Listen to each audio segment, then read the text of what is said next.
Hello, and welcome back to Mastering Metail. We have something special for you in this episode as part of our ShopTalk Series, which are special interviews recorded live at ShopTalk 2023 in Las Vegas, brought to you by Essential Digital Commerce. ShopTalk is one of the biggest shows in retail and e-commerce, showcasing innovation in the industry. I'm your host, Emma Irwin, and I'm here with David McIntosh, VP and GM Connected Stores at Instacart. All right, David, I'm dying to know, how has your ShopTalk been so far? It's been great. I've loved seeing the enthusiasm of retailers coming by our booth, checking out the technology, but also in consumers. I think people are coming by and really taking stock of all the things they can do with our connected store technology suite, from seamless checkout to carrot tags, which gives you more information about products, to FoodStorm. And, I've had people come up and say, look, I saw when, for example, Instacart acquired Caper. I saw when Instacart acquired FoodStorm. And the broader vision of how all of these things connect and reinforce each other is really starting to become clear. And I've heard that a number of times today, and getting really excited that that message is not only resonating with our retailer partners, but with the market in general. And it's always so much more impactful when someone really comes up to you and actually says something rather than just an email or seeing the buzz about it and whatnot. Okay, next one for you. Not to throw you off your game, but what is the last thing that you ordered from Instacart? For me, it's beef chuck. I'm a consistent beef eater.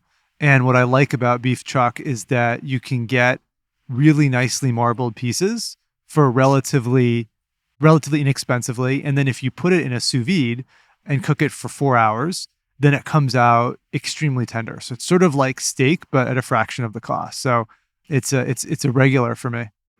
Incredible. I love it. Okay, now we can actually talk about connected stores. Can you tell me a little bit about your role? I'm leading Connected Stores at Instacart, which is our suite of solutions designed to make the checkout experience seamless in the store, increase efficiency for our retailer partners, drive inspiration and personalization for consumers, but also really unify the online and in-store experience. Stepping back, when you think about the last decade, Instacart's really focused on bringing our retailer partners online, digitizing the grocery industry. And increasingly, as we brought more and more consumers online, consumers were coming to us saying, hey, there's things I love about the online experience. It's personalized, it's convenient, but I also like still going to the store. It's tactile, it's better for discovery. How can you, Instacart, take the things I love about the online experience and bring it to the store? And similarly, our retailers are coming to us and saying, look, we're getting pressure from Amazon, as an example.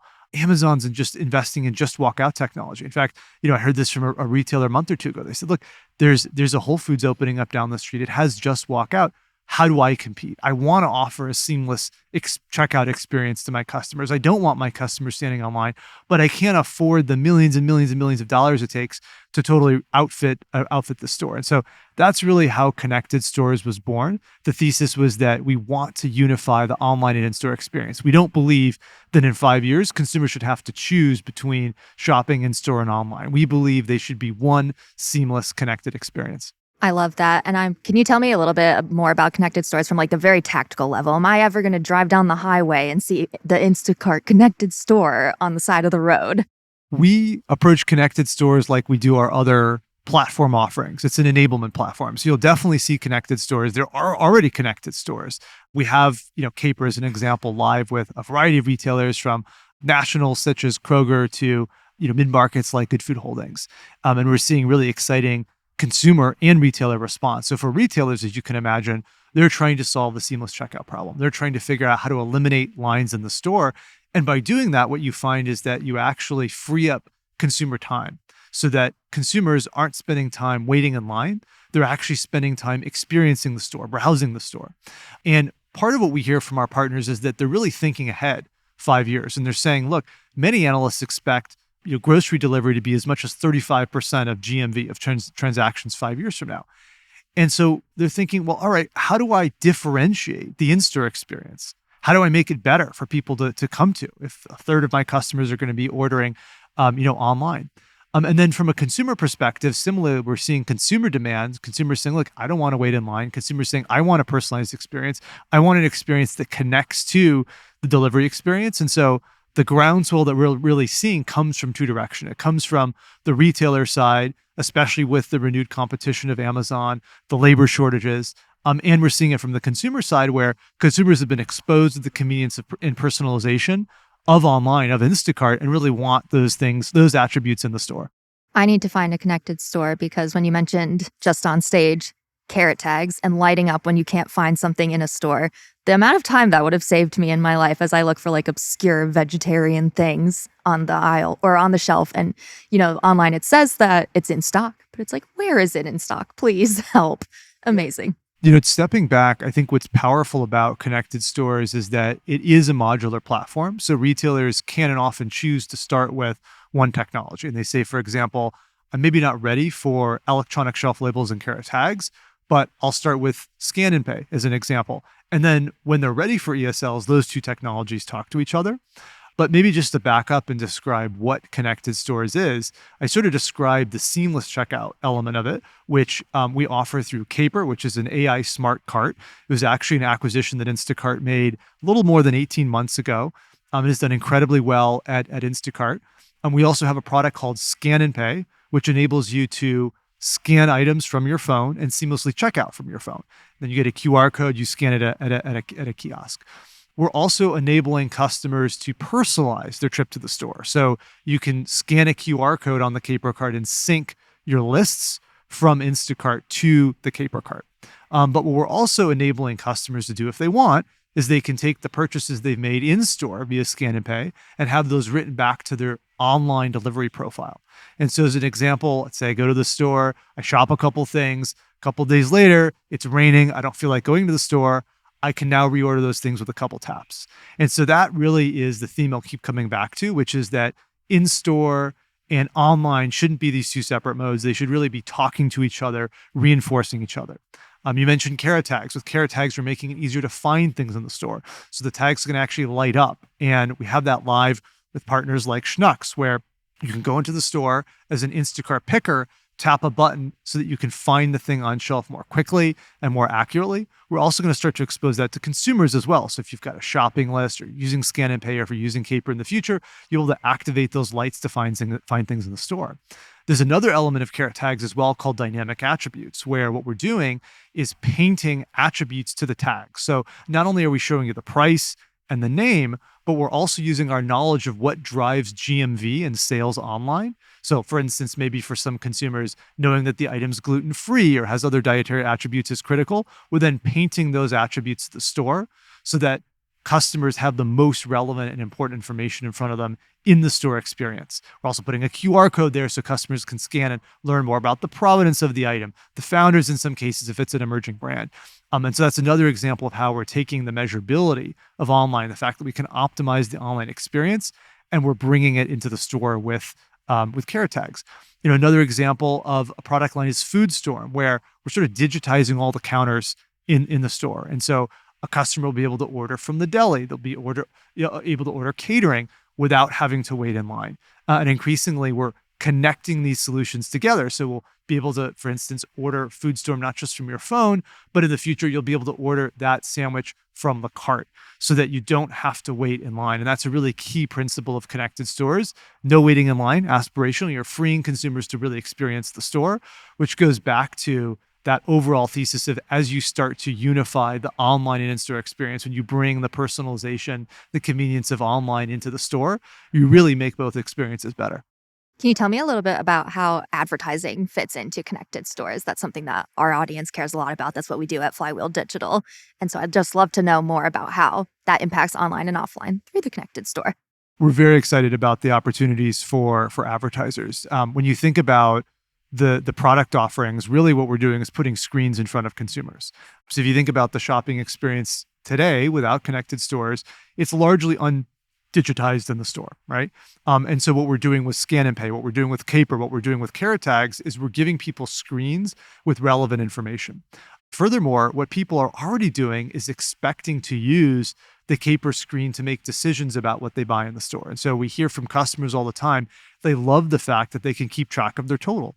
And they're actually spending more. We see basket size increases because of that, because what consumers are doing often is they're shopping on a very specific budget. They can't go over that budget. And nobody wants to get to the traditional checkout line and then put things back. And so by keeping track of their budget, they know for sure that they could hit this budget with these number of things in their cart. But what they're also looking for is increasingly more information about those things. And so imagine a future in which you scan something in your cart and we offer you an offer for a complimentary item. We say, hey, why don't you get this other thing that pairs really well, right? And so it's personalized, not just based on your history, but also on the item that you're shopping now. We also have location capabilities on these carts. And so if you're pushing the cart, as you're just starting to go down the snack aisle, we could present an offer to you for something that perhaps you haven't tried in a while, right? And get you to actually try that thing again. Or perhaps we can expose something to you that's brand new that you haven't shopped before. And of course, the experience of shopping in store, the data of shopping in the store can improve online as well, right? And so there's real benefits from an overall targeting standpoint to really marrying the online and in-store experience. I've heard from a lot of CPGs. We just had an Instacart ad council, I think it was a month and a half ago, that are extraordinarily excited about the opportunities that Caper, Scan and Pay, Carrot Tags unlocks in the store, and that it enables CPGs now to reach customers in this really valuable environment, but in a digitized, personalized way. And for retailers, I can imagine it's pretty tough to in-house build something like screens on carts and all of this technology. And that can be where Instacart Connected Stores really comes in and helps out. That was totally the inspiration. It was twofold. One, our retailers were coming to us saying, Instacart, you're my technology partner on the online side. I need you to be my technology partner on in-store as well. But second, what I think they've recognized, we hear from a lot of our partners, is the seamless nature of it. Not just seamless checkout, seamless in that the solutions need to all work together. It needs to sort of be like an Apple-like ecosystem, an Apple-like iMessage ecosystem where all the pieces talk to each other.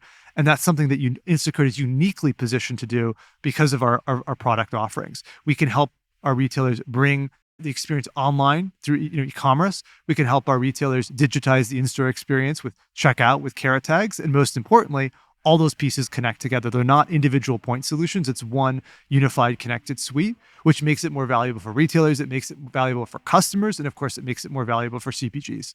What is your ideal future for connected stores? I think in the future, we're going to see seamless checkout technology everywhere. We're going to eliminate lines in every store. Right, you're going to go into a store and it's going to be experiential. You're going to grab a Caper card. Or you're going to start your journey with Scan and Pay. You're going to be able to order from the deli directly from those devices. You're not going to be standing in line. You're going to spend more time really loving and enjoying and experiencing the store. Another trend that we're seeing is that increasingly for pickup customers, we'll observe that those customers will order some of their items online and then shop other things in the store. Like maybe they'll shop their produce in the store. And so checkout technologies like a Caper and Scan and Pay enable us to start to bridge that online and in-store divide in an even more compelling way. And so I think you'll start to see us obviously scale the existing technologies that we have in front of us, really bring Caper and Scan and Pay to every grocery shopper aspirationally. But then we'll start to unlock new behaviors in the store that are enabled by pulling people out of lines and really letting them experience and enjoy the store. It's just a shout out for you, but you mentioned in your session just recently how so many consumers struggle to actually do any math in their heads in a store. And I just wanted to say thank you for that, for all of us out there that cannot do math in their heads and just absolutely struggle in stores to do any kind of math. Yes, you're definitely not alone. I was speaking from personal experience for sure. We are at ShopTalk and I want to know, what are you looking forward to before the event ends? And is there anything really cool that you've learned thus far? I love the serendipity of ShopTalk, running into people in the hall, checking out new technologies in the booth. And so when I come to ShopTalk, I really don't have a specific agenda. Of course, I come with, pre-existing meetings and so forth, and those have been great. I've been really enjoying connecting with, our retailer partners and other partners that we have. But what I'm really looking forward to later today and tomorrow is just the serendipity of meeting new people and getting exposed to new technologies. Okay, the last question I have for you is, we're asking this to everyone we're talking to, but do you have any secret tips for being in Las Vegas? Maybe I have an anti-tip, which is don't do what I did, which is just drink coffee all day and not eat. Fair enough. I can speak from personal experience that that's terrible. That wraps up this episode of Mastering Metail, the ShopTalk series, live from Las Vegas. Thank you again to David McIntosh of Instacart. If you enjoyed this episode, please be sure to share it, and we'll see you next time.